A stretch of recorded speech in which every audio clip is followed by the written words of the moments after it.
UP की news में आपका स्वागत है। आइए जानते हैं आज की 25 बड़ी खबरें। राम मंदिर चढ़ावा विवाद को लेकर उत्तर प्रदेश के मुख्यमंत्री योगी आदित्यनाथ ने कहा कि मामले की जांच के लिए एसआईटी का गठन किया गया है और जांच के बाद सच सामने आ जाएगा। इस पर समाजवादी पार्टी के अध्यक्ष अखिलेश यादव ने पलटवार करते हुए कहा कि जनता सिर्फ दूध का दूध और पानी का पानी नहीं बल्कि सोने का सोना और चांदी की चांदी का भी हिसाब मांग रही है। उन्होंने कहा कि चढ़ावे में मिले पैसों, बहुमूल्य शिलाओं, कीमती धातुओं और जेवरात का पूरा लेखा जोखा सार्वजनिक किया जाना चाहिए। उत्तर प्रदेश में मानसून की देरी ने किसानों और आम लोगों की चिंता बढ़ा दी है। सामान्य तौर पर जून के मध्य तक मानसून सक्रिय हो जाता है, लेकिन इस बार अल नीनो के प्रभाव के कारण बारिश सामान्य से कम रहने की आशंका जताई जा रही है। मौसम विभाग के मुताबिक जून महीने में औसत से करीब 50% तक कम वर्षा हो सकती है। वहीं जुलाई से सितंबर के दौरान भी सामान्य से कम बारिश होने के संकेत हैं, जिसका असर खेती और जल संसाधनों पर पड़ सकता है। उत्तर प्रदेश के प्राइमरी और उच्च प्राइमरी विद्यालयों में 5 वर्ष या उससे अधिक समय से सेवा दे रहे शिक्षक इन पदों के लिए आवेदन कर सकेंगे। राष्ट्रीय या राज्य स्तर पर सम्मानित शिक्षकों और उत्कृष्ट कार्य प्रदर्शन करने वाले शिक्षकों को चयन प्रक्रिया में प्राथमिकता दी जाएगी। इस्तीफे या अन्य कारणों से खाली हुए पदों को भरने के लिए जल्द ही चयन प्रक्रिया शुरू की जाएगी ताकि योग्य शिक्षकों की नियुक्ति सुनिश्चित की जा सके। गोरखपुर में पंचर बनाने का काम करने वाले एक दुकानदार के नाम पर 100 करोड़ रुपए के टर्नओवर का समन जारी होने से हड़कंप मच गया। समन देखते ही दुकानदार के होश उड़ गए। जांच के लिए पहुंचे अधिकारी भी यह देखकर हैरान रह गए कि एक छोटे से दुकानदार के नाम पर इतना बड़ा कारोबार कैसे दर्ज हो गया। पीड़ित ने पहचान के दुरुपयोग या किसी फर्जीवाड़े की आशंका जताते हुए थाने में शिकायत दर्ज कराई। फिलहाल पुलिस और संबंधित विभाग पूरे मामले की जांच में जुटी हुई है। वाराणसी से रांची जा रही वंदे भारत एक्सप्रेस शुक्रवार देर शाम तकनीकी खराबी के कारण रोहतास जिले में बीच रास्ते में रुक गई। ट्रेन के अचानक ठप हो जाने से यात्रियों को घंटों परेशानियों का सामना करना पड़ा। सूचना मिलते ही रेलवे की तकनीकी टीम मौके पर पहुंची और खराबी को दूर करने का काम शुरू कर दिया गया। रेलवे अधिकारियों के मुताबिक समस्या के समाधान और ट्रेन संचालन को जल्द समान करने के प्रयास जारी है।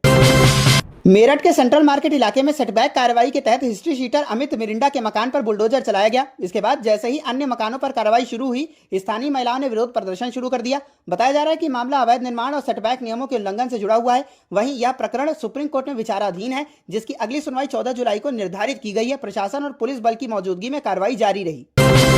उत्तर रेलवे के मुरादाबाद मंडल ने 11 जुलाई को बरेली चंदौसी रेल खंड पर स्थित पुल संख्या 3 की मरम्मत के लिए 9 घंटे का ट्रैफिक ब्लॉक लेने का फैसला किया है। इस दौरान रेल यातायात प्रभावित रहेगा और कई ट्रेनों के संचालन में बदलाव किया जा सकता है। रेलवे अधिकारियों ने यात्रियों से यात्रा से पहले अपनी ट्रेन की स्थिति की जानकारी लेने की अपील की है। मरम्मत कार्य पूरा होने के बाद रेल सेवाओं को समान रूप से बहाल कर दिया जाएगा। प्रदेश कांग्रेस अध्यक्ष अजय राय ने नीट पेपर लीक मामले को लेकर केंद्रीय शिक्षा मंत्री धर्मेंद्र प्रधान से इस्तीफे की मांग की है। उन्होंने आरोप लगाया कि सरकार ने परीक्षा से जुड़ी पिछली अनियमितताओं और शिकायतों को गंभीरता से नहीं लिया, जिससे छात्रों का भरोसा प्रभावित हुआ है। अजय राय ने कहा कि पूरे मामले की निष्पक्ष जांच होनी चाहिए और दोषी लोगों के खिलाफ सख्त कार्रवाई की जानी चाहिए। महोबा दौरे पर मुख्यमंत्री योगी आदित्यनाथ ने बुंदेलखंड के विकास को लेकर बड़ा बयान दिया। उन्होंने कहा कि उनकी सरकार ने माफिया राज को खत्म कर क्षेत्र को नई पहचान दिलाने का काम किया है।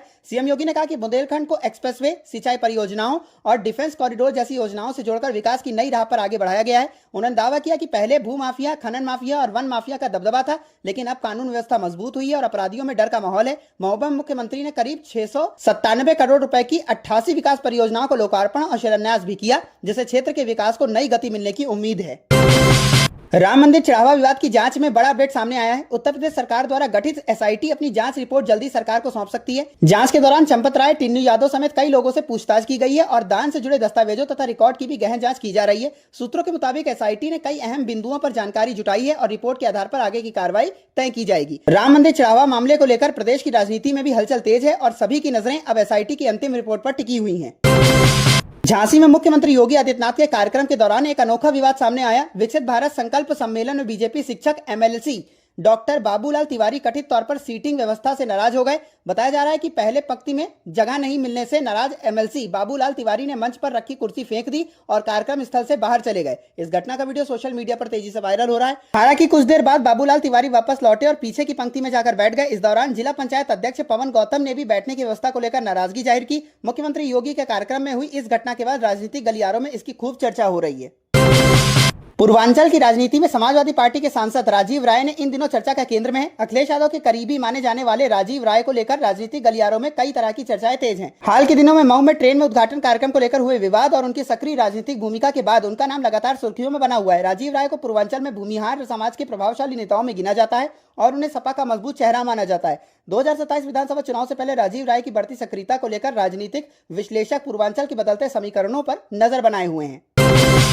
वाराणसी में रीनीट 2026 परीक्षा के दौरान नकल की कोशिश का मामला सामने आया। एक परीक्षा केंद्र पर जांच के दौरान एक युवक के कपड़ों में संदिग्ध इलेक्ट्रॉनिक उपकरण मिलने से हड़कंप मच गया। केंद्र पर तैनात अधिकारियों ने तुरंत युवक को पकड़ लिया और उसकी सूचना पुलिस को दी। इसके बाद पुलिस ने उसे हिरासत में लेकर पूछताछ शुरू कर दी। प्रारंभिक जांच में यह पता लगाने की कोशिश की जा रही है कि आरोपी किसी बड़े गिरोह से जुड़ा है या नहीं और इलेक्ट्रॉनिक डिवाइस का इस्तेमाल किस उद्देश्य से किया जा रहा था। घटना के बाद परीक्षा केंद्रों पर सुरक्षा व्यवस्था और सख्त कर दी गई है। वहीं पूरे मामले की जांच जारी है।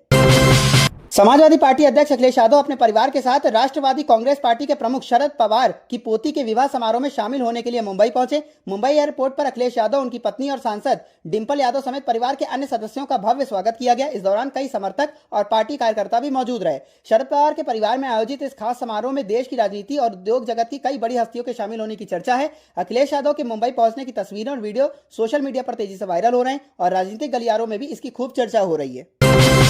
रीनीट 2026 परीक्षा से पहले एडमिट कार्ड में अबू धाबी परीक्षा केंद्र दिखने के मामले ने नया विवाद खड़ा कर दिया है। इस मुद्दे को लेकर समाजवादी पार्टी अध्यक्ष अखिलेश यादव ने परीक्षा व्यवस्था पर सवाल उठाए। वहीं राष्ट्रीय परीक्षा एजेंसी यानी एनटीए ने सफाई देते हुए कहा कि मामला तकनीकी गड़बड़ी और केंद्र चयन से जुड़े प्रक्रिया से संबंधित था, जिसे समय रहते ठीक कर दिया गया है। एनटीए के अनुसार संबंधित छात्र को संशोधित एडमिट कार्ड जारी कर दिया गया और उसे भारत में ही परीक्षा केंद्र उपलब्ध करा दिया गया। इस पूरे घटनाक्रम के बाद परीक्षा व्यवस्था और तकनीकी समस्याओं को लेकर एक बार फिर बहस तेज हो गई है।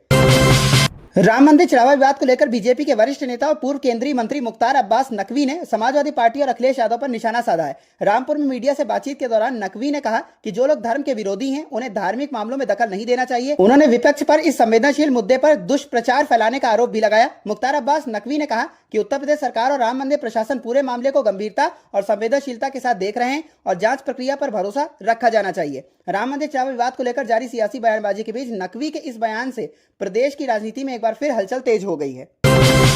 हरदोई के बेसिक शिक्षा अधिकारी कार्यालय में कथित अनियमितताओं की जांच पूरी हो गई है। जांच समिति ने अपनी रिपोर्ट तैयार कर शासन को भेज दी है, जिसके बाद मामले में आगे की कार्रवाई पर नजरें टिक गई हैं। रिपोर्ट में पेंशन मामलों से जुड़े कुछ दस्तावेजों और कई नियुक्त फाइलों में गड़बड़ियों के संकेत मिलने की बात सामने आई है। सूत्रों के मुताबिक जांच के दौरान कई अहम रिकॉर्ड और फाइलों की पड़ताल की गई, जिसके आधार पर रिपोर्ट तैयार कर शासन को सौंपा गया है। अब शासन स्तर पर रिपोर्ट का परीक्षण किया जाएगा और उसके बाद दोषियों के खिलाफ कार्रवाई को लेकर फैसला लिया जा सकता है। महोबा को पर्यटन के क्षेत्र में बड़ी सौगात मिलने जा रही है। मुख्यमंत्री योगी आदित्यनाथ ने जिले में रोपवे और एडवेंचर टूरिज्म परियोजनाओं की घोषणा की है। सीएम योगी ने कहा कि गोरखगिरी पर्वत और आसपास के ऐतिहासिक एवं धार्मिक स्थलों को पर्यटन के बड़े केंद्र के रूप में विकसित किया जाएगा, जिससे देश विदेश से पर्यटकों को आकर्षित किया जा सके। इसके साथ ही वीर आल्हा उदल से जुड़े ऐतिहासिक स्थलों के संरक्षण और महोबा महोत्सव को नई पहचान देने की भी बात कही गई है। सरकार का मानना है कि इन परियोजनाओं से पर्यटन को बढ़ावा मिलेगा और स्थानीय युवाओं के लिए रोजगार के नए अवसर भी पैदा होंगे। कानपुर देहात में खाद्य सुरक्षा विभाग ने बड़ी कार्रवाई करते हुए एक दूध फैक्ट्री पर छापा मारा और करीब 9.5 करोड़ रुपए कीमत का 1311 कुंटल घी जब्त कर लिया।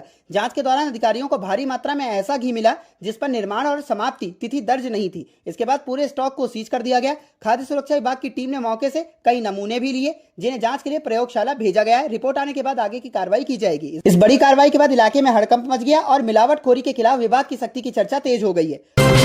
हरदोई जिले के खेमीपुर गांव में स्वास्थ्य सुविधाओं को बड़ी मजबूती मिलने जा रही है।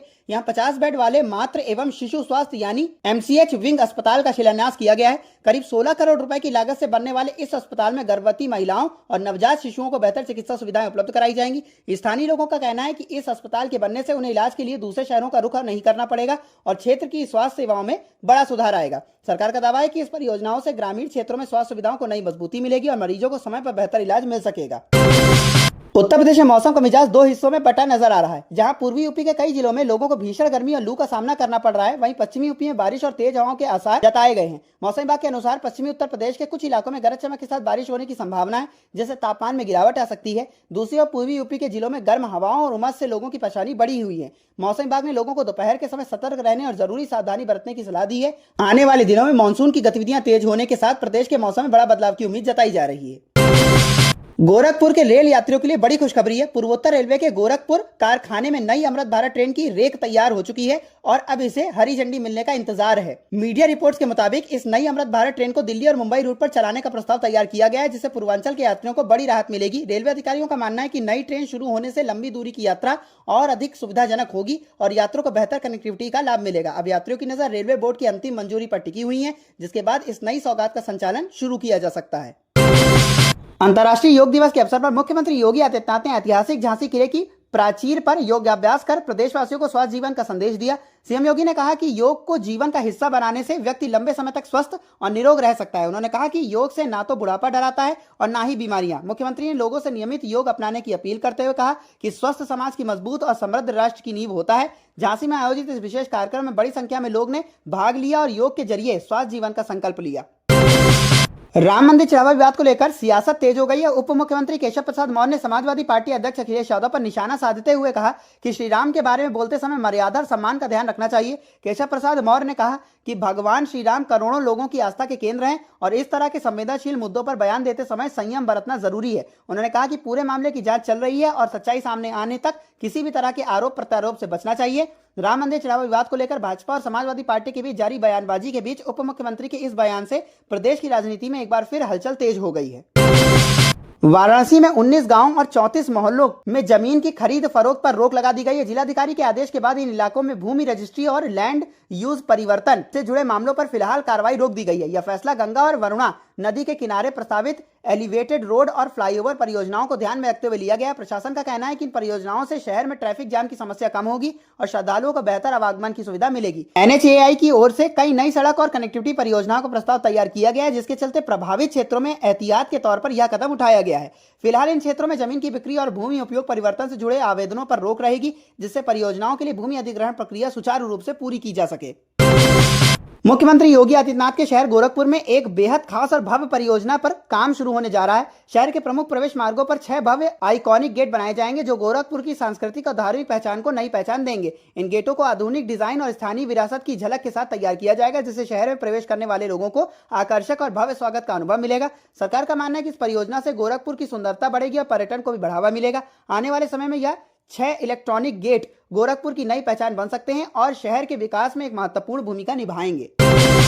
रेल यात्रियों के लिए बड़ी खुशखबरी है। भारतीय रेलवे का नया AI यानी आर्टिफिशियल इंटेलिजेंस आधारित सिस्टम अब वेटिंग टिकट के कंफर्म होने की संभावना का काफी सटीक अनुमान लगाएगा। रेलवे के मुताबिक नई तकनीक की मदद से सीट कंफर्मेशन की भविष्यवाणी की सटीकता अब 94% तक पहुंच गई है, जिससे यात्रियों को यात्रा की बेहतर योजना बनाने में मदद मिलेगी। रेल वन ऐप और नए रिजर्वेशन सिस्टम के जरिए यात्रियों को टिकट की स्थिति, लाइव अपडेट और कंफर्मेशन की संभावनाओं की जानकारी पहले से ज्यादा आसानी से मिल सकेगी। रेलवे का दावा है कि इस नई AI तकनीक से करोड़ों यात्रियों को फायदा होगा और टिकट बुकिंग का अनुभव पहले से अधिक स्मार्ट और सुविधाजनक बनेगा।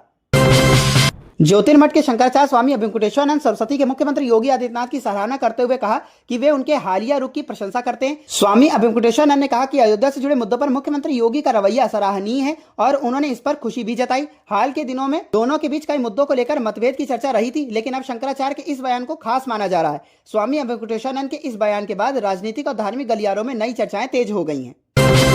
राम मंदिर चढ़ावा विवाद को लेकर समाजवादी पार्टी अध्यक्ष अखिलेश यादव ने SIT जांच पर तंज कसा है। उन्होंने कहा कि जांच एजेंसी को इस बात का भी ध्यान रखना चाहिए कि कहीं जांच रिपोर्ट ही चोरी ना हो जाए। अखिलेश यादव ने आरोप लगाया कि जांच की समय सीमा बार बार बढ़ाई जा रही है और मामले में पूरी पारदर्शिता बरती जानी चाहिए। उन्होंने कहा कि अगर जांच निष्पक्ष है तो रिपोर्ट समय पर सार्वजनिक की जानी चाहिए और दोषियों के खिलाफ सख्त कार्रवाई होनी चाहिए। राम मंदिर चढ़ावा मामले को लेकर जारी सियासी बयानबाजी के बीच अखिलेश यादव के इस बयान से प्रदेश की राजनीति में एक बार फिर हलचल तेज हो गई है।